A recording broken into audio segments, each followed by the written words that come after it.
Alright people, what is up? This is Donnie for Think, Make, Repeat, and today we are going to talk about the Baby Maker.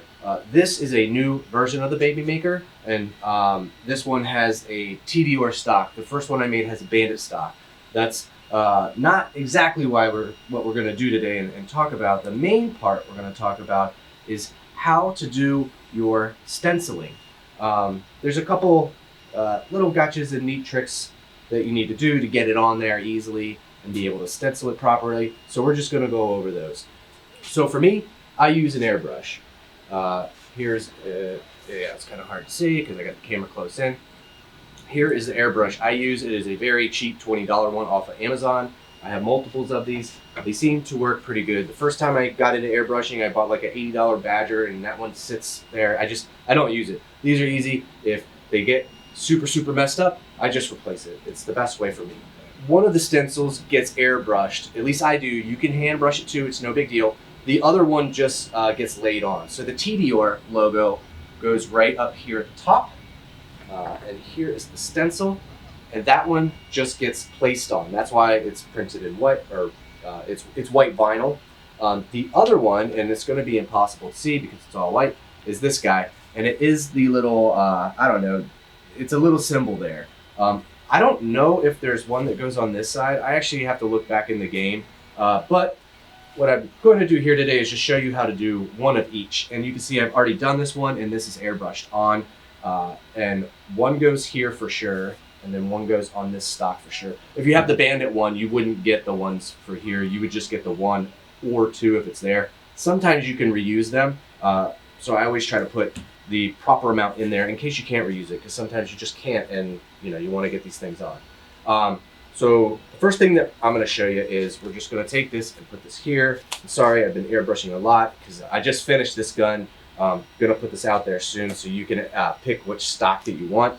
I was just afraid the other stock, the Bandit, I like actually, I don't know, I like the TDR because it's the proper part. I like the Bandit stock because of the way it looks, but it is a little frail.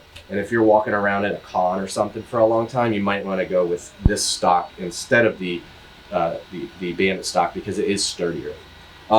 So I've already used the top one. I'm going to use the bottom one. How you do these is you take a piece of tape and you put it over that stencil. And then we are going to pull this off, and we're going to take the pieces of the stencil that we want. So how we do this is we take a piece of tape. You can use masking tape. If you do, use the trick to where you put it on your shirt, pick some lint off because that stuff's super sticky. If you have green or blue tape, you probably don't have to do that.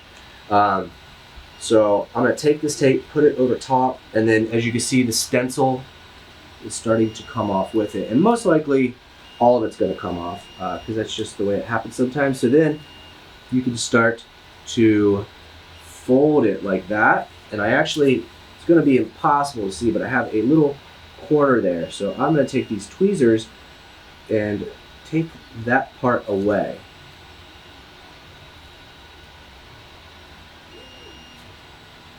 I'm right-handed, so let's see if this is going to be a little bit better.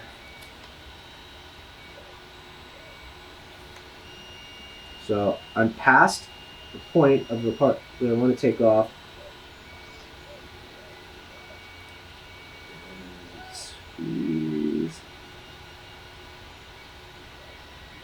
Of course, the whole thing's wanting to come. Let's try the other way.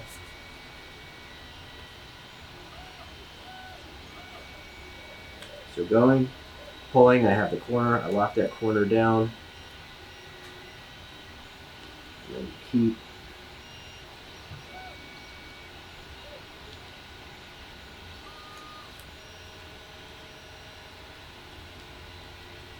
So I have the piece that I want to go away.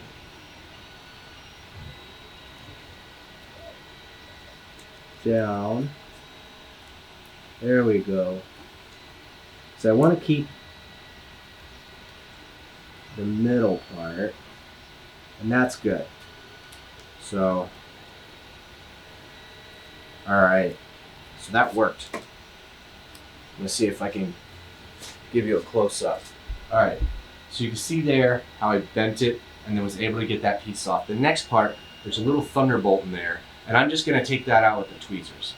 All right, you can see there I have taken out the lightning bolt. Those are the parts that you want to keep. So I'm going to take this, do over here, and then I'm just going to place it. It's actually kind of closer up to these 3 lines. Oh, and I have it the wrong way. There we go.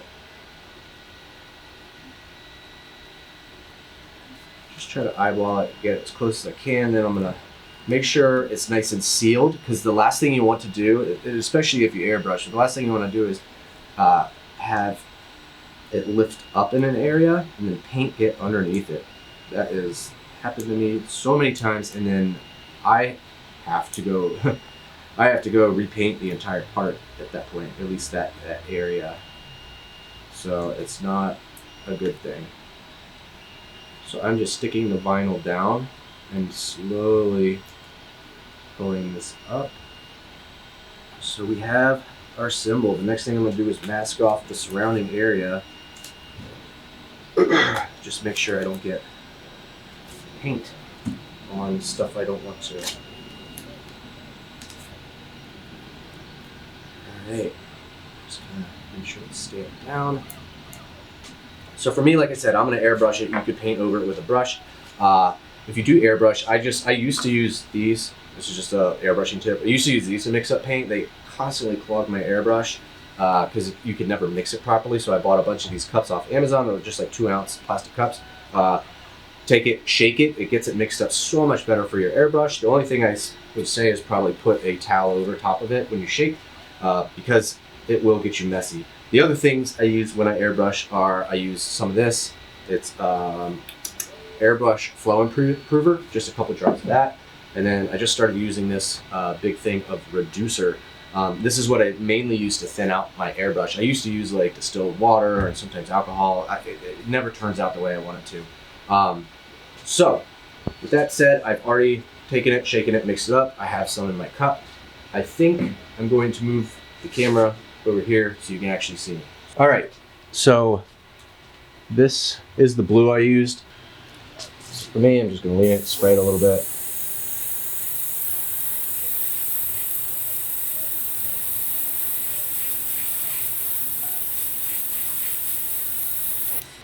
So I am just going to let this air dry. I usually don't take the heat gun and put it over there because that can actually shrink the vinyl, and I don't really want to do that. So I will be back, most likely with another camera view. Didn't feel like changing these lenses, so you're getting the wide angle one. This should be dry enough now. It's been a couple minutes. Just take the tape off, and since I know I'm going to do some other, at least one more of these, reuse this tape.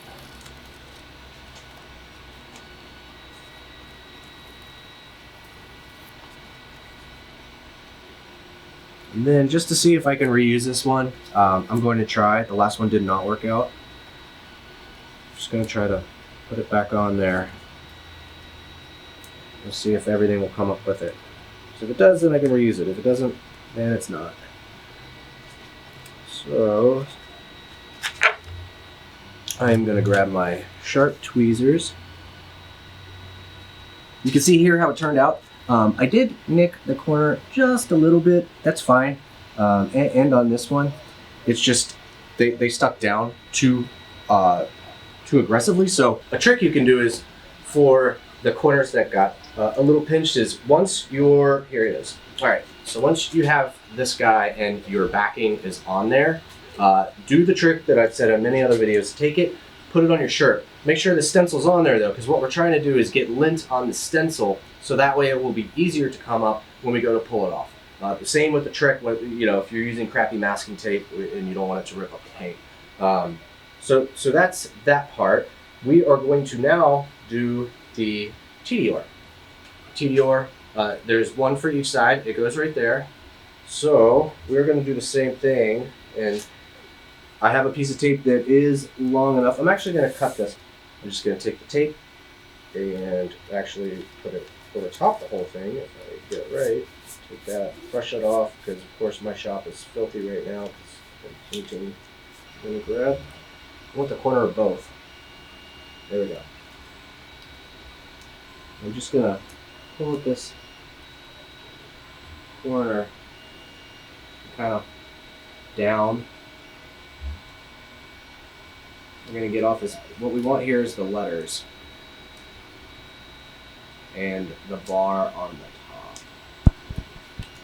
And you do, or will most likely, need some tweezers for this one right there at the end, because it's pulling all weird. I'm gonna pull this other way. There we go. Got the E out pretty clean.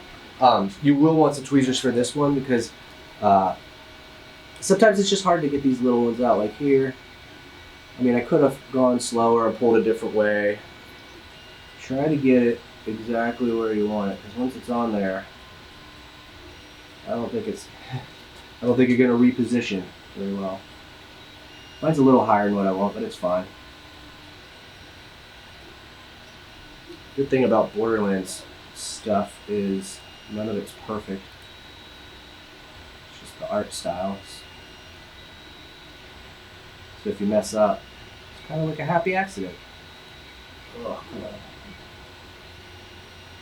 There we go. Cool. So there you can go. You can see the TD over there now.